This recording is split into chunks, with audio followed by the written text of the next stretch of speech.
Magandang araw po sa inyo mga kapatid. Ito po ang inyong lingkod na si Dakilang Crisanto.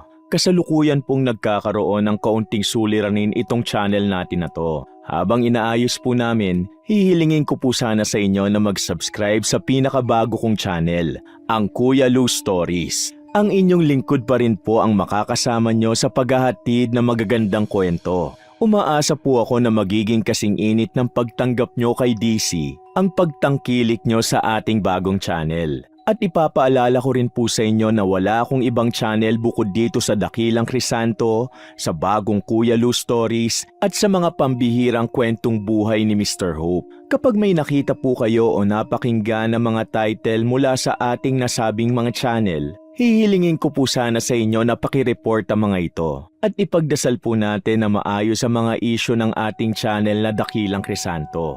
Maraming salamat po at magsama-sama tayo sa bago nating channel. Hihintayin ko ang mga comments nyo doon ha. Sa ngayon po, pakinggan nyo po itong huling handog ko dito sa Dakilang Crisanto. Maraming salamat po. Papa, sino po yung babaeng kasama nyo? Mika, siya na ang bago kong asawa ngayon. Po, pero bakit naman dinala nyo pa siya rito sa mismong burol ni Mama? Hindi nyo na nirespeto ang mama ko. Pasensya ka na, pero dinala ko siya rito para makilala mo ang stepmom mo. Ayoko sa kanya. Alam mo, Iha, wala namang problema kung ayaw mo sa akin dahil titira na ang ama mo sa bahay ko kasama ang mga anak ko. Papa, totoo bang sinasabi ng babaeng yan? Oo anak, ang totoo niyan, magpapaalam na rin ako sa'yo dahil magsasama na kami ni Tia Eloisa mo. Huwag kang mag-alala. Magbibigay pa rin naman ako ng sustento para sa mga kailangan mo. Ano po? Ang ibig niyo bang sabihin, iiwan niyo ako mag-isa rito sa bahay? Papa, wala pa po ako sa tamang edad para iwanan niyo. Hoy, huwag ka nga magdrama sa ama mo. Nasa kabilang barangay lang naman ang bahay namin. Pumunta ka na lang doon kapag kailangan mo ng tulong niya. Hindi ka pwedeng maging parte ng pamilya namin dahil ayaw sa'yo ng mga anak ko.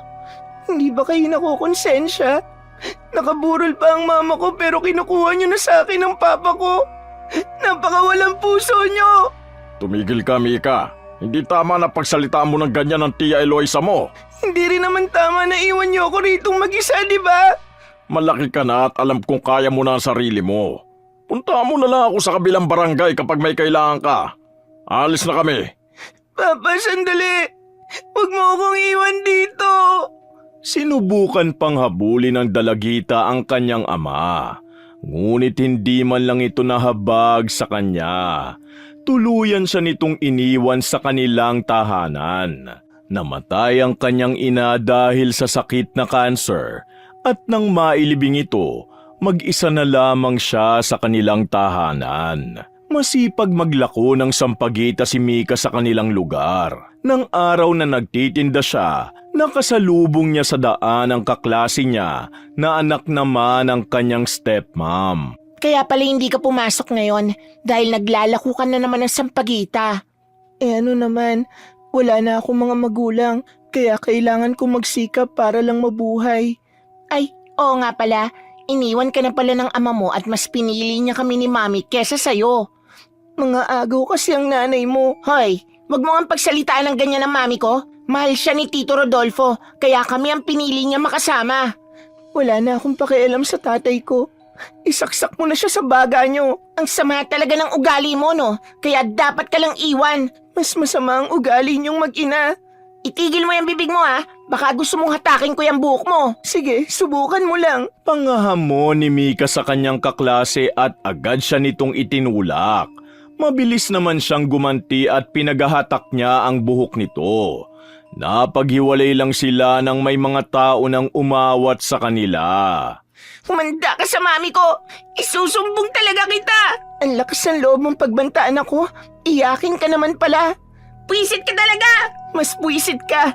Umalis ka na nga sa harapan ko at baka banatan kita ulit dyan. Galit na pinagdadampot ng dalagita ang mga sampagita na nilalako niya dahil nahulog ang mga ito sa lupa at nasira. Pagka-uwi niya sa kanilang tahanan, nakita niya ang kanyang lolong mukhang kanina pa siya hinihintay. Ilang milya lang ang layo ng tirahan nito sa kanilang bahay.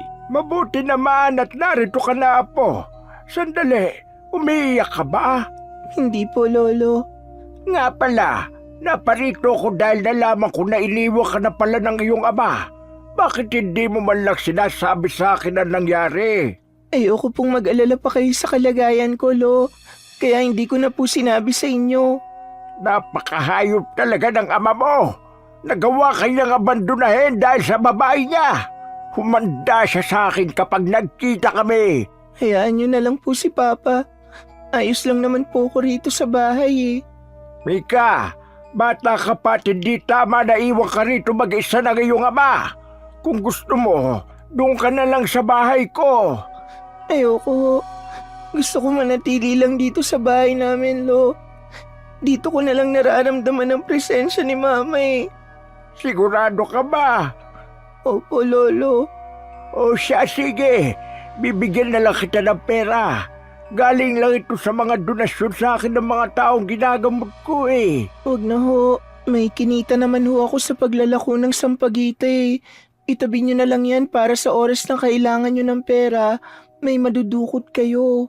Ay, kunin mo na ito at huwag na matigas ang ulo.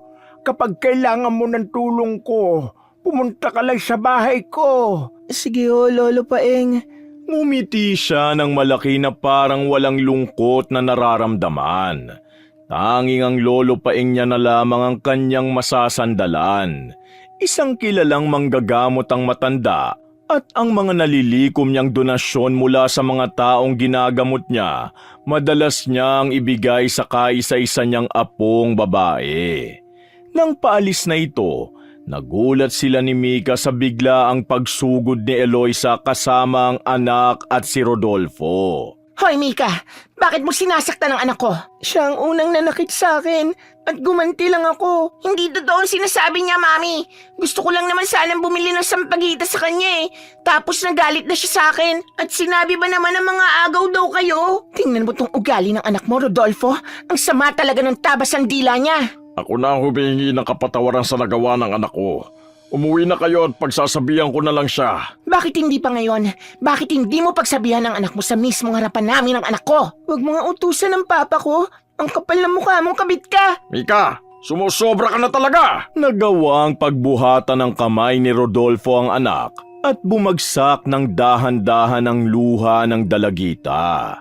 Sa puntong yun, nagawa namang suntukin ni Lolo Paeng ang kanyang manugang dahil sa ginawang pananakit nito sa kanyang apo. Napakawalang hiya mo talaga, Rodolfo! Hindi mo na nga ginalang ang burol ng anak ko. Nagawa mo pang abandonahin ang sarili mong anak. Nasaan ba ang utak mo? Iniwan mo ang apo ko para magpakaama sa anak ng kabit mo? Pwede ba? Huwag na kayong makialam sa amin ni Tay. Dinidisiplina ko lang ang apo nyo kaya nasaktan ko siya. Ang sabihin nyo, mas pinaniniwalaan nyo ang maginang yan kaysa sa akin na anak nyo. Hindi na maganda ang pag-uugali mo, Mika. Kung palagi ka magpapasaway, wala ka na ring sustento na makukuha mula sa akin. Hindi ko kailangan ng pera nyo para mabuhay. Kaya kong pakainin ang sarili ko. Umalis na kayo rito. Pinunasan niya ang kanyang mga luha at pumasok na lamang sa kanilang bahay. Pinakita niya man sa ama ang pagiging matatag, patuloy pa rin ang pag-agos ng kanyang mga luha. Nasasaktan siya dahil sa pag-iwan nito sa kanya. Nalulungkot man siya, nagpatuloy pa rin siya sa paglaban. Hindi siya tumigil sa kanyang pag-aaral kahit na minsan ay pagod na siya sa paglalako ng sampagita sa araw-araw. Mika, gumising ka na. Hindi ka dapat natutulog sa oras ng klase. Pasensya na po, ma'am. Napagod lang po ako sa paghahanap buhay. Bakit? Ano ba ang hanap buhay mo? Naglalako po ng sampagita, ma'am. Kawawa nga dahil wala na siyang makain. Hoy, tumigil ka nga. Bakit ka sumasabat sa usapan namin ni ma'am? Ano bang pakialam mo? Nagagalit ka siguro kasi binuking ko sa lahat na tindera ka ng sampagita. Hindi ko kailanman kinahihiya ang hanap buhay ko. Kung meron man dapat mahiya rito, Ikaw yun dahil kabit ang nanay mo. Anong sabi mo? Bakit? Hindi mo ba narinig? Gusto mo ba ulitin ko pa? Palibasa, squammy ka. Kaya kung ano-ano na lang ang lumalabas sa bibig mo. Nagsasabi lang ako ng totoo. Ang kaso, ayaw mong tanggapin na kabit lang ang nanay mo. Hindi ka ba talaga titigil? Tumigil kayo pareho. Hindi maganda ang lumalabas sa mga bibig nyo. Papuntahin nyo ang mga magulang nyo at kakausapin ko sila. Nagkatinginan ng masama ang dalawang mag-aaral dahil hindi nila alam kung paano ihaharap ang kanilang mga magulang sa kanilang guro. Kinagabihan, hindi inaasahan ni Mika na magtutungo ang kanyang ama sa kanilang bahay at may dala itong grocery para sa kanya. Anong ginagawa niyo rito? Gusto ko lang ibigay itong mga dala ko para sa'yo. Bibigyan din kita ng pera pang gastos mo. Nga pala, pwede bang sabihin mo sa guro mo na walang magulang na pupunta sa'yo bukas? Hindi nila pwede malaman ang sitwasyon natin. Sabihin niyo nga, Papa. Suhol niyo ba sa akin yung mga dala niyo para patahimikin ako? Dahil ayaw niyong malaman ng ibang kasalanan na ginawa niyo sa akin at sa mama ko? Mika, ang gusto ko lang naman maging maayos ang lahat sa atin. Kahit na may iba na akong pamilya, hindi pa rin naman kita pababayaan. Hindi ko kailangan ng amang katulad niyo. Gusto niyo lang akong patahimikin para maprotektahan ang kabit niyo at ang anak niya. Hindi totoo yan. Huwag niyo nang itanggi. Umalis na lang kayo rito. At dalhin niyo yung mga kalat yung yan. Patuloy na nagmatigas si Mika sa kanyang ama at piniling ilayo na lamang ang sarili. Ramdam ng dalagita na hindi siyang prioridad ng magulang. Tinanggap niya na lamang ang tuluyang pag-abandona nito sa kanya. Ngunit ang pang-aapi sa kanya ng anak ng kanyang stepmom nagpatuloy pa rin. Nang araw na naglalako siya ng Sampaguita, nakasalubong niya naman sa daan si Cassie, kasama ang mga kaibigan nito. Tumingin ito sa kanya ng masama na kinainis niya naman. Hay, nakita ko na naman ang pulubing ito. Panira talaga ng araw. Bakit hindi ka nalang pumikit para hindi mo ako nakikita? Hindi ako dapat mag-adjust sa ating dalawa, no? Tsaka, bakit ka ba nakakarating dito sa lugar namin? Sa kabilang barangay ka nakatira, pero dito ka naglalako ng Sampaguita. Ano, nagpapapansin ka lang sa papa mo? Alam mo, masaya na si Tito Rodolfo sa amin ni Mama. Ang totoo nga niyan, kasama siya sa 18 Roses sa darating na debut ko sa linggo. Ano naman ngayon? Bakit mo pa sinasabi sa akin ang bagay na yan? May wala naman akong pakialam sa ama ko. Wala naman, sinasabi ko lang sa'yo dahil gusto kong mamatay ka sa inggit. Sorry ka dahil hindi ako maiinggit. Tsaka, wala akong dapat ikainggit sa anak ng kabit ng ama ko. Talaga bang hindi ka titigil sa katatawag mo ng kabit sa mami ko? Hindi, kasi kabit naman talaga siya. Hindi pagpapalit ni Tito Rodolfo ang mama mo kung naging mabuti siyang asawa. Kung naging kabit man ng mami ko, yun ay dahil mas may kwenta ang mami ko kaysa sa mama mo. Huwag mong madamay-damay dito ang mama ko, gaga ka! Bakit? Nasasaktan ka ba? Totoo naman ang sinasabi ko, di ba? Walang kwentang asawa ang mama mo. Hayop ka talaga. Humanda ka sa akin. Sa galit ng dalagita, nagawa niyang pagsasampali ng anak ng kanyang stepmom at umabot ito sa mas matinding sakitan hanggang sa humantong sa trahedya. Naitulak ni Mika si Cassie at sa pagbagsak nito sa lupa, tumama ang ulo nito sa bato. Natakot man siya sa nangyari, dinala niya pa rin ito sa ospital.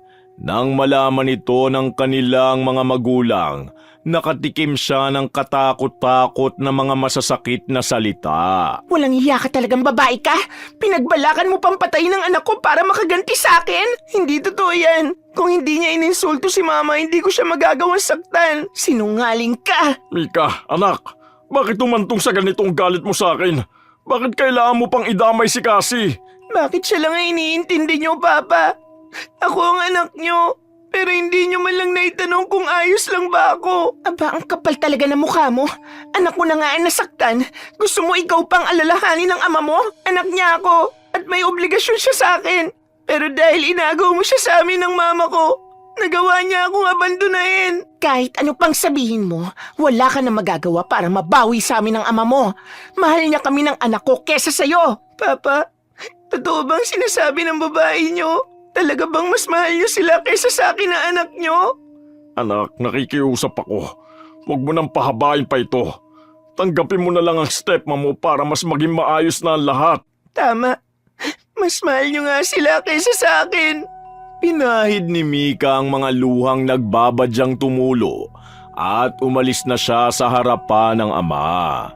Tanggap man niya ang pag-iwan sa kanya ng ama, nasasaktan pa rin siya dahil tila ba wala na siyang puwang sa puso nito bilang anak. Lumipas ang 1 linggo mula nang makalabas si Cassie sa ospital, muling nagtungo ang kanyang ama sa kanilang bahay upang imbitahan sa kaarawan ni Cassie. Mika, anak, pinabibigay ito sa iyo ni Cassie. Gusto niyang dumalo ka sa kaarawan niya dahil gusto niya raw humingi ng tawad sa mga nasabi niya sa iyo. Anong masamang hangin ang pumasok sa utak niya at magagawa niyang humingi ng tawad sa akin? Anak naman, huwag ka na magsalita ng ganyan sa kanya. Alam mo ba na inamin niya sa amin na wala ka talagang kasalanan sa nangyari? Mika, gusto ko sana tanggapin mo na sila ng kanyang ina. Bakit niyo ba pinipilit sa akin na tanggapin ko ang mag-inang yun? Dahil mahal ko kayong lahat. Gusto ko maging isang pamilya tayo at magsama-sama ng masaya. Hindi mangyayari yan. Dahil ayaw din naman nila sa akin eh. Hindi totoo yan. Dahil gusto ka talaga nilang makilala bilang anak ko. Bukas ng gabi, babalik ako rito para isama ka sa bahay. Pinag-isipan ng dalagita ang sinabi ng kanyang ama, hanggang sa mapagtanto niya na dapat niya na sigurong tanggapin ang bagong pamilya ng kanyang magulang. Nang dumating ang kaarawan ni Cassie, sinundo siya ng tatay niya at dinala sa bahay ng kanyang madrasta. Pagdating nila ron, bumungad sa kanya ang maraming bisita at sinalubong siya ng anak ng kanyang madrasta. Mabuti naman at dumalo ka sa kaarawan ko, Mika. Nga pala, sila mga kaibigan at pinsang ko na rin. Ay, Kas, sino naman siya? Anak siya ni Tito Rodolfo. Yung nagtitinda na sampagita? Siya nga yun, yung mabaho at maasim tingnan. Eh bakit siya nandito? Akala ko ba ayaw mo sa kanya? Pinapunta siya rito ng mami ko para makakain naman siya ng mga masasarap na pagkain. Kawawa naman kasi siya dahil itlog at tuyo lang ang madalas niyang kainin. Ano bang pinagsasasabi mo dyan? Ikaw ang nagpapunta sa akin dito dahil gusto mo magkaayos tayo at tatanggapin niyo na ako bilang pamilya. Ew, anong pinagsasasabi mo? Kahit kailan, hindi ko tatanggapin ng patay gutom na katulad mo. Pinapunta niyo ba ako dito para pahiyain lang sa mga tao na kasing asal niyo? Oo, tama ka. Napakasama mo talagang impacta ka. Mas impacta ka sa akin, gaga. Baliw talaga kayo ng mami mong kabit. Talaga bang hindi ka titigil sa katatawag ng kabit sa mami ko? Namumuro ka na talaga sa akin, ha? Bakit? Talaga namang kabit ang mami mo eh. Akala mo mauubusan ng lalaki sa mundo kaya nang agaw na lang. Visit ka talaga! Nagawang itulak ni Cassie si Mika. Ngunit gumanti ito sa kanya ng sampal hanggang sa nauwi sa mas malalim na sakitan ang kanilang pag-aaway. Ilang sandali pa, dumating naman si Eloisa at inawat ang dalawa at tinignan ng masama ang anak ng kanyang lalaki. Ang kapal talaga ng mukha mong babae ka. Pumunta ka lang dito para sirain ang kaarawan ng anak ko. Pumunta ako rito dahil akala ko gusto niyo nang maayos ang gusot sa pagitan natin. Sinabi ko nga yan sa ama mo, pero hindi ko inaasahan na gagawa ka pa ng iskandalo rito. Nakakahiya ka talaga. Ano ba nangyayari rito? Nakakaya na sa mga bisita natin, oh. Ito kasing anak mo inimbitahan na nga sa kaarawan ni Cassie. Gumawa pa talaga ng iskandalo. Mika, totoo ba yon? Akala ko ba nag-usap na tayo at nagkaintindihan na? Pero ano na naman tong ginawa mo? Pinapunta lang ako ng anak ng babae niyo para pahiyain ako sa mga tao. Hindi ko hahayaan na hamakin nila ang pagkatao ko. Kaya nasaktan ko siya. Sinungaling ka. Kung hindi mo tinawag na kabit ang mami ko, hindi kita pagsasabihan. Mika, umalis ka na nga rito. Pinapahiya mo na kami sa mga bisita eh. Hindi niyo man lang ba ako ipagtatanggol? Ikaw ang may mali, kaya paano kita ipagtatanggol? Hindi kita pwedeng konsintihin dahil lalo lang lalaki ang ulo mo. Mas pinaniniwalaan niyo talaga ang mag-inang yan kaysa sa akin na anak niyo. Tandaan niyo, may araw din kayo. Kuyom ang kamao ng dalagita nang umalis sa bahay ng kanyang madrasta. Pagkauwi niya sa kanilang bahay, sumalubong sa kanya ang kanyang lolo Paeng. Oh, bakit ka umiiyak? May nangyari bang hindi maganda? Lolo, galit na galit ako kay Papa dahil mas pinaniniwalaan niyang iba kaysa sa akin na anak niya. Bakit po ba ganun ang ama ko? Sinabi ko naman sa'yo, di ba? Wala ka nang aasahan sa ama mo. Hayaan mo, makakaganti rin tayo sa mga taong nanakit sa inyo ng iyong ina. Ayoko na talaga kay Papa, Lolo. Mahigpit na yumakap ang dalagita sa kanyang lolo Paeng at bumuho sa mga luha niya na may halong galit. Masama ang kanyang loob dahil pakiramdam niya na walan siya ng kakampi. Sa mga sumunod na araw, nabalitaan na lamang ni Mika na sabay-sabay na sinugod sa ospital ang kanyang ama at ang kabit kasama ang anak nito. Sumakit ang tiyan at nahirapan sa paghinga mga ito sa hindi malamang dahilan. Dok, kumusta na po ang lagay namin? Wala naman akong nakitang problema sa inyo at sa tingin ko, mukhang hindi lang kayo natunawan sa kinain nyo. Mabuti naman kung ganon. Pero Doc, may mabibigay ba kayong gamot para sa amin? Hanggang ngayon kasi, masakit pa rin ang mga tiyan namin. Meron naman, ibibigay ko sa inyo bago kayo ma-discharge. Ay, mabuti naman. Naging kampante ang kalooban ni Eloisa sa sinabing yun sa kanila ng doktor. Ngunit sa paglipas pa ng mga araw, naging sunod-sunod ang pagdating ng kamalasan sa kanilang buhay. Ninakawan ang negosyo nitong sari-sari store at nasundan pa ito ng pagkasunog ng kalahating bahay nila dahil sa napabayaang nakasaksak na plancha. Nag-overheat at nagliab ito dahilan para madamay ang mga bagay na makapaglilikha ng matinding apoy. Pagkatapos nun, nagkaroon sila ng mga sakit na tulad ng lagnat, ubo at matinding rashes sa katawan.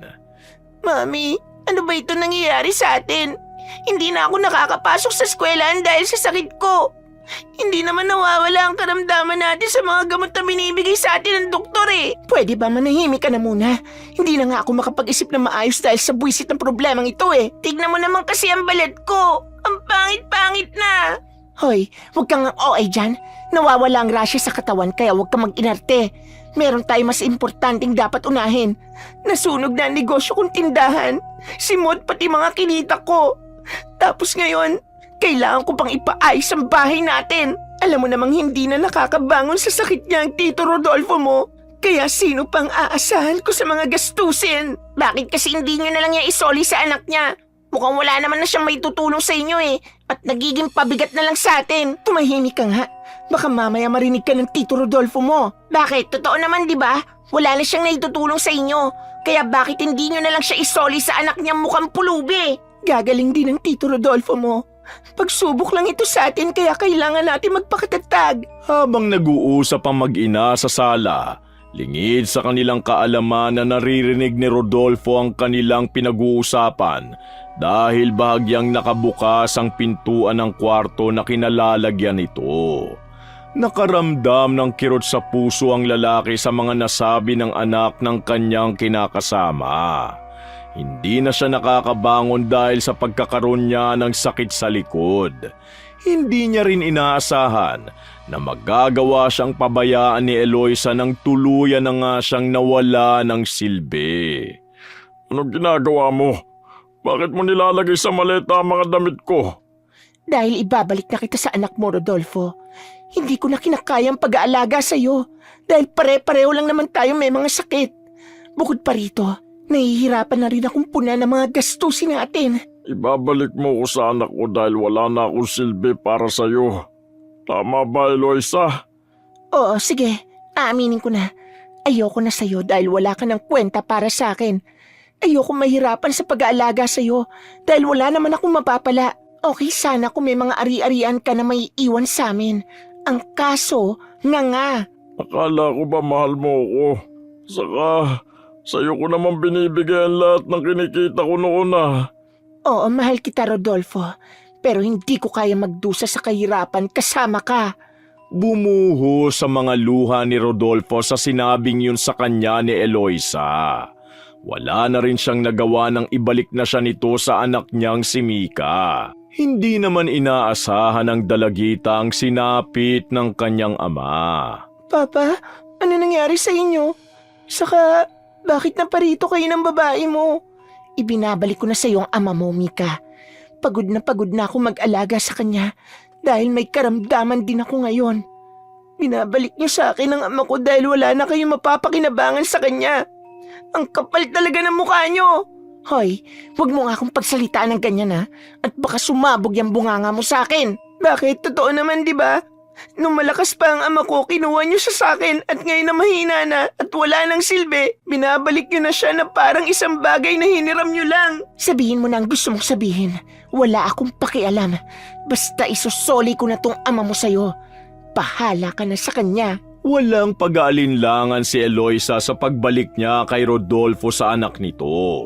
Umalis siya na hindi lumilingon sa lalaking minsan niyang minahal. Samantala, bumuhos naman ang luha ng ama ng dalagita nang hawakan ng kanyang kamay. Nagsusumamo ito sa kanya at humihingi ng kapatawaran. Anak, patawarin mo ko kung inabando na kita. Nagsisisi ako sa nagawa ko sa iyo. Kung hindi kayo nagkaroon ng sakit, baka tuluyan niyo na akong kinalimutan. Sa totoo lang, masama talaga ang loob ko sa inyo dahil mas pinili niyong iba kaysa sa akin na anak niyo. Galit ako sa iyo, Papa. Alam kong mali ang nagawa ko at malaki ang pagkukulang ko sa iyo bilang isang ama. Pero sana naman, magawa mo pa rin akong tanggapin. Hindi ako kasing sama ng mga taong pinili mong samahan, Papa. Kaya maluwag sa loob ko na tanggapin kayo. Maraming salamat, anak. Pangako, kapag gumaling ako, pupunan ko ang lahat ng pagkukulang ko sa iyo bilang ama. Hayaan niyo po, Papa. Magdurusa rin ang mag-inang yon. Niyakap na lamang niya ang kanyang ama at sabay bumuhos ang kanilang mga luha. Ang mag-inang sina Eloisa at Cassie naman, lumala ang kanilang karamdaman. Hirap na mga ito na gawin ang kanilang pang-araw-araw na gawain dahil sa bigat ng sakit at panghihina ng katawan. Parang may malakas na puwersa na pumipigil sa kanilang kilos at ang bawat galaw ay sinasamahan ng matinding pananakit at panlulumo. Sa gabi, mas lalong lumalala ang kanilang karamdaman. Nakakaramdam sila ng init ng katawan at tila nagmumula sa loob at nakakaramdam ng malamig sa balat. Ang kanilang isip ay gulong-gulo, punong-puno ng takot at tila may mga aninong sumusunod sa kanila sa bawat sulok ng bahay. Mami, nahihirapan na po ako. Parang may kung anong mabigat na bagay ang nakadagan sa akin. Huwag ka mag-alala dahil darating ng albularyo na kinuha ko. Titingnan niya ang kalagayan natin para nang sa ganon, magamot tayo ng maayos. Ano bang kinalaman ng albularyo sa kondisyon natin, Mami? Kung sino-sino na lang ang kinukuha niyo na titingin sa kondisyon natin eh. May kaibigan ako nakapagsabi sa akin na baka matulungan tayo ng manggagamot na yon. Wala namang mawawala kung susubukan natin. Hindi naman tayo napapagaling ng doktor eh. Kaya naisip ko na kumonsulta sa iba. Eh paano kung hindi niya rin tayo mapagaling? Saan na tayo lalapit?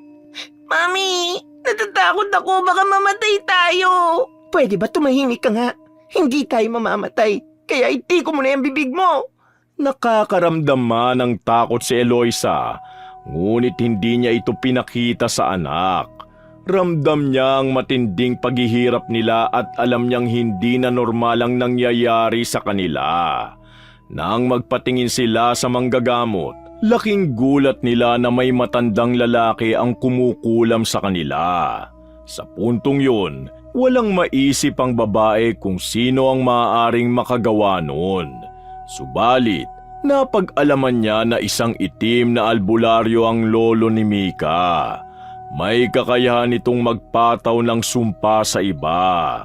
Nang puntahan niya ang bahay ng mag-ama, naabutan niyang naroon si Lolo Paeng. Anong ginagawa niyo rito? May kailangan pa ba kay sa ama ko? Hindi ang ama mo pinunta namin dito, kundi ang lolo mo. Bakit niyo naman hinahanap si Lolo? Anong nangyayari rito? Ikaw ba ang matandang kumukulam sa amin ng anak ko? Hoy tanda, kapag hindi mo tinigil ang ginagawa mo sa amin, sisiguraduhin ko na mananagot ka. Huwag mo akong pagbantaan dahil hindi ako natatakot sa'yo. Oh, ako nga nagkulam sa inyong mag-ina at kay Rodolfo. Nang dahil sa pananakit nyo sa damdamin ng aking apo, nararapat lang ang ginawa ko sa inyo. Wisit ka matanda ka. Pasalamat ka hindi kita kayang saktan ngayon. Tandaan mo, mananagot ka rin sa ginawa mo sa amin. Pwede ba? Umalis na kayo rito. Kasalanan niyo naman talaga ang lahat kaya huwag kayo umasa na parang kayo ang biktima. Isa ka pa, namumuro ka na talaga sa akin. Pagbubuhatan sana ng kamay ng babae ang dalagita, ngunit natigilan siya nang tumingin sa kanya ng masama si Lolo Paeng. Sa takot nito, umalis na lamang. Samantala, kinausap naman ni Mika ang kanyang lolo tungkol sa ginawa nitong pangungulam. Lolo, alam kong gusto niyo lang ako ipagtanggol. Pero hindi po tama ang ginawa niyo. Bakit ba mabait ka pa rin sa kabila ng ginawa nilang pananakit sa'yo? Sa totoo lang, sagad po talaga ang galit ko sa kanila, Lo. Ang kaso hindi kaya ng konsensya ko na maging katulad nila. Nagpapasalamat po ako sa inyo dahil kayo na lang ang natitira kong kakampi. Pero Lo, hindi ko kayang mabuhay na may taong naghihirap sa sakit ng dahil sa akin. Gusto ko ng tahimik na buhay. Kaya sana, itigil niyo na ang pananakit sa ama ko at sa mag-inang yon. Diyos na lang po ang bahala sa kanila, Lo. Pasensya ka na sa nagawa ko, Apo. Nasaktan lang talaga ako sa ginawa sa ng sarili mong ama.